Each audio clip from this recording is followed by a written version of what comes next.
श्री गिरधर लाल जी कृपा करके हमारे घर में पधारे हैं। हमारे घर के भी सब लोग बैठे हैं, सावधानी से सुनना, क्योंकि व्यास सबको कथा सुना देता, घर वाले ही ना सुने। सब मान लेंगे, उसके लिए घर वाले ही नहीं मानते। तू व्यास होगा सबके काज, हमारे आगे मत बोले कर। ये घर के लोगों का ही भाव होता है। मेरी तो बड़ी इच्छा होती है कि अपने घर के लोगों को ही बैठाऊं, सुनो भाई थोड़ी देर, हम कुछ पढ़ते हैं, अध्ययन करते हैं, तो तुम लोग सुन लिया करो। लेकिन ना, तो आज अब ये कथा में बैठ गए तो सुन लेंगे। गिरधर लाल जी घर पधारे हैं। वे सत्य स्वरूप हैं। मैं आज सेवा कर रहा हूं और इच्छा तो रहेगी करता ही रहूं जीवन पर्यंत, लेकिन एक समय तो आएगा जब ठाकुर जी मेरी सेवा फिर किसी और को दे देंगे, चाहे वो मेरे ही आने वाली संतति क्यों ना हो। लेकिन ये दिन तो एक दिन आएगा कि जिस दिन मैं सेवा नहीं कर पाऊंगा। वो एक को संयोग देते हैं तो फिर दूसरे को वियोग दे के आए हैं, और तुम्हें संयोग दिया है तो तैयार रहना, एक दिन तुमको भी वियोग दे करके जाएंगे।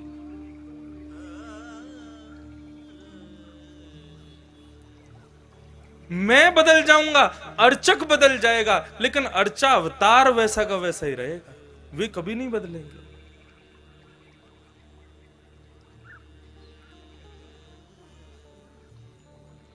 वे अपने रूप में ही विराज रहेंगे। श्री रैदास जी अपने गिरधर लाल जी लेकर के मेड़ता पहुंचे। सावधानी से सुनना, मेड़ता जहां मीराबाई विराजती थी, अपने ठाकुर की सेवा करते थे श्री रैदास जी। और सेवा करते करने के बाद में फिर प्रवचन करते, समस्त गांव के लोग आकर के श्रवण करते। मीराबाई की माताजी जाती थी कथा सुनने। एक दिन मीराबाई बोली हम भी चलें कथा सुनने। माताजी बोली तू अभी छोरी है, अभी तू नेक्सी सी लाली है, तू कथा कहां समझेगी, तू रहने दे।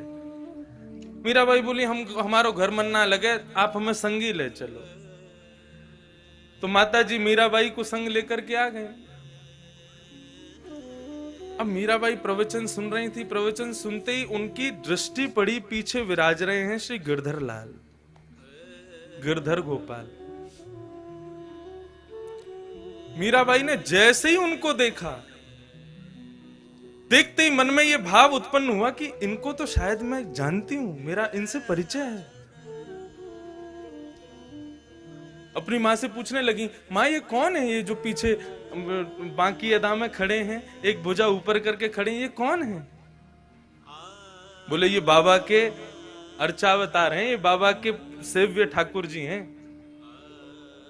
मीराबाई बोली आप जरा इनको नाम पूछो ना, इनको नाम कहा है? बोले अब कहा करे तू बाबा कर ना। बोले नहीं मोकू कछु आभास है रहे है, आपने पूछो तो सही। मीराबाई की माताजी ने रैदास जी से पूछा, बाबा हमारी लाली जिज्ञासा कर रही है, आपके ठाकुर जी को नाम क्या है? रैदास जी बोले गिरधर गोपाल। गिरधर गोपाल सुनते ही मीराबाई का हृदय का मयूर नृत्य करने लगा। रैदास जी के चरणों में प्रणाम किया और कहने लगी, आप इनको ये नाम गिरधर गोपाल कैसे पड़ा, मुझे बता सकते हैं? रैदास जी बोले इंद्र का मान बढ़ गया था, ब्रजवासी इतनी सेवा करते थे, तो उसके मान को घटाने के लिए और ब्रजवासियों की सेवा सद वस्तु को प्राप्त हो, सद स्थान पर लगे, उसके लिए श्री बालकृष्ण प्रभु ने नख पर धार लियो गिरिराज, नाम गिरधारी पायो है। जैसे नख पर गोवर्धन पर्वत धारण किए, सोई इनको नाम गिरधर गोपाल पड़ गए। मीराबाई के नेत्रों में आंसू आ गए और रैदास जी के चरण पकड़ के मीराबाई कहती हैं, प्रभु ये आपके ठाकुर जी नहीं है, ये मेरे ठाकुर जी हैं, और ये मेरे पास आने के लिए आपका सहारा लेके आए। रैदास जी का ताम्र वर्ण हो गया। बोले कैसी बात कर रही हो, मैं कब से सेवा कर रहा हूं इनकी, और तुम कह रही हो तुम्हारे हैं? तब मीराबाई ने अपने पूर्व जन्म की कथा बताई। कौन है मीराबाई? भगवान के एक मित्र सुबल का ब्याह पूर्व जन्म में मीराबाई से हुआ था। मीराबाई जब अपने पूर्व जन्म में थी तब उनका ब्याह भगवान के मित्र सुबल के साथ हुआ। तो जैसे ही ब्याह हुआ तो मीराबाई की माता जी क्या बोली, देख तेरो ब्याह सुबल ते हैरो है और तू पता कहां जाएगी, तेरो ससुराल है ब्रजमंडल, लेकिन याद रखियो तेरे पति को जो मित्र कृष्ण है ना, वाकु भूल के भी अपनो मुख मत दिखा दियो। यदि तेने अपनो चेहरा दिखा दियो तो वाके अंदर वशीकरण शक्ति है, वो तो को अपनो बना लेगा और तेरो पतिव्रत धर्म नष्ट हो जाएगा। मीराबाई बोली, मैया तुमने मुझसे कह दी और मैंने आपकी मान ली, वो कितनों प्रयास कर ले वाकु अपनो मुखमंडल नहीं दिखाऊंगी।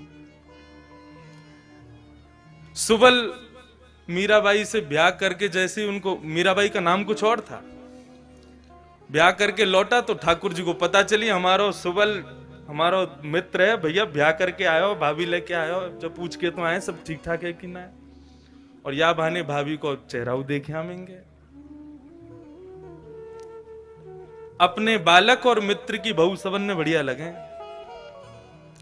हमें अनुभव ना है, आप लोगों ने ज्यादा होगा। अब ठाकुर जी पहुंचे, सावधानी से सुनो, बड़ी बड़ी सुंदर कथा। अरे सुबल आ गो भैया, बोले हाँ आ गए। कहाँ हो भैया इतने दिन आते? बोले ब्याह है गो है ना, तो अब गृह गृहस्थी बन गई है, वही में व्यस्त हो। अरे भैया ब्याह करे आयो ने, हमें दिखा दे अपनी बहू को मोड़ो। सुबल बोलो तू देवर है, वो तेरी भाभी है, अपने आप देख ले मोते काके। तो पालकी में बैठी थी मीराबाई और हमारे श्रीनाथ जी बाबा ऐसे पर्दा हटा के जैसे ही भीतर झांकने लगे, मीराबाई को पता चला ये वही बाल कृष्ण, तुरंत अपना मुंह ढक लिया। ठाकुर जी बोले, भाभी जी ने एक अपना मुखमंडल दिखाए दो। मीराबाई ने मुंह खिला दिया, बोले नहीं दिखाएंगे। ठाकुर जी ने खूब अब आप सोचो, ठाकुर जी जाको मुख देखना चाहे, मीराबाई ने खूब मना किया, बोले हम अपना मुख नहीं दिखाएंगे। भगवान बोले ठीक है, तू को बहुत गुमान है ना अपने चेहरा पे, तू को श्राप दे रहा हूं मैं। एक दिन तुम जिस स्वरूप को तू अपना चेहरा नहीं दिखा रही है ना, यही स्वरूप की प्राप्ति के लिए तड़पेगी तू, और मेरा दर्शन नहीं आ पाएगा तू। और ऐसा कह के ठाकुर जी वहां से चले गए। और जब वो समय आया, जब इंद्र का मान भंग करने के लिए श्री बाल कृष्ण प्रभु ने अपनी इकन्नी उंगली पर जैसे ही गिरिराज पर्वत धारण किए, समस्त ब्रज के ब्रजवासी वहां पर खड़े थे। जैसे ही मीराबाई वहां पहुंची और भूल से ठाकुर जी को अपने नेत्रों से देख लिया, देख करके आज मीराबाई के नेत्र सजल हो गए। और सजल होते ही मीराबाई आज अपनी मां को कोसती है, बोले मैया तेने कैसी सीख दी मुख, इनसे मुख छुपावे को आज्ञा करी तेने। ठाकुर जी को बार बार देखना चाहे, लेकिन श्राप के कारण बार बार ठाकुर जी दिखते ही धुंधले है जाए। मीराबाई ने दोनों हाथ जोड़े और बार बार प्रणाम करे, बोले प्रभु मुझको क्षमा कर दो, अपनो स्वरूप दिखाओ। ठाकुर जी के हृदय में भाव प्रकट भयो, तब मीराबाई को आज्ञा करी, तू चिंता मत कर, अब या जन्म में तो तू को मेरो दर्शन होगा ही ना, लेकिन हाँ अगले जन्म में तू मीरा बन के आवेगी, तब एक संत के यहाँ गिरधर गोपाल रूप धारण करके मैं तेरे पास आऊंगा, तब तो को मेरो स्वरूप दिखेगा। आज मीराबाई ने ये कथा सुनाई, लेकिन रैदास जी ने मानी नहीं। बोले वर्षों से सेवा कर रहा हूं मैं, कैसे दे दूं तुमको। मीराबाई गिरधर गोपाल की ओर देखती है और कहती है, आपके संत निष्ठुर नहीं है, आप निष्ठुर हो। आप ही नहीं चाहते मेरे पास आना। ठीक है प्रभु मैं जा रही हूं आज तो, लेकिन 3 दिन का समय दे रही हूं, यदि आप मेरे पास नहीं आए तो छुरी से अपना गला छेद दूंगी।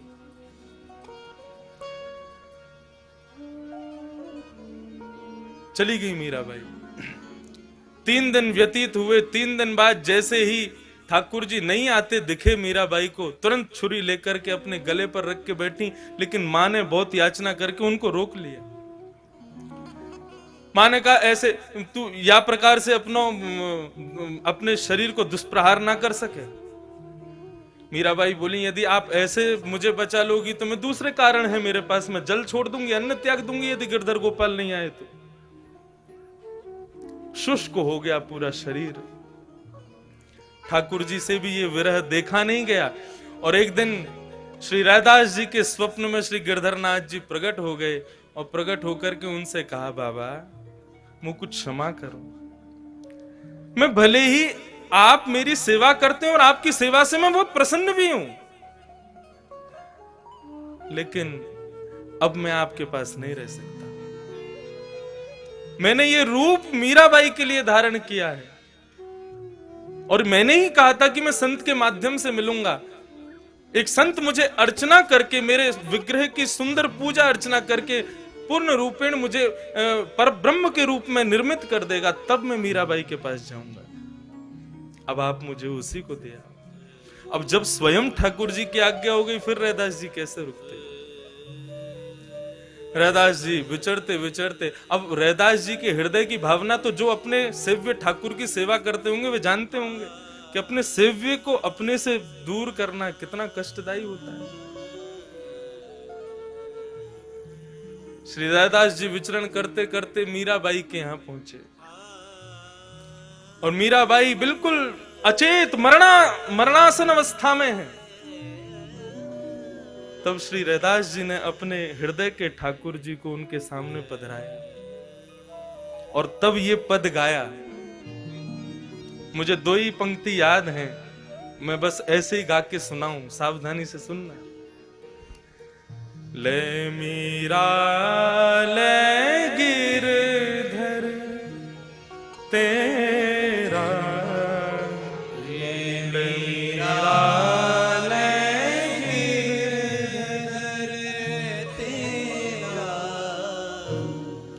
ले मीरा ले गिरधर तेरा, ले मीरा ले गिरधर तेरा, सेवा पूर्ण भई अब मेरी, सेवा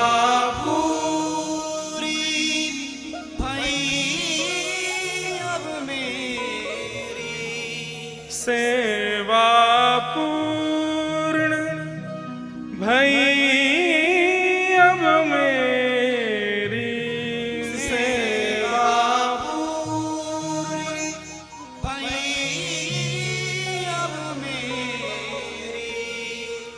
जागा भाग है तेरा बेटी, ले मीरा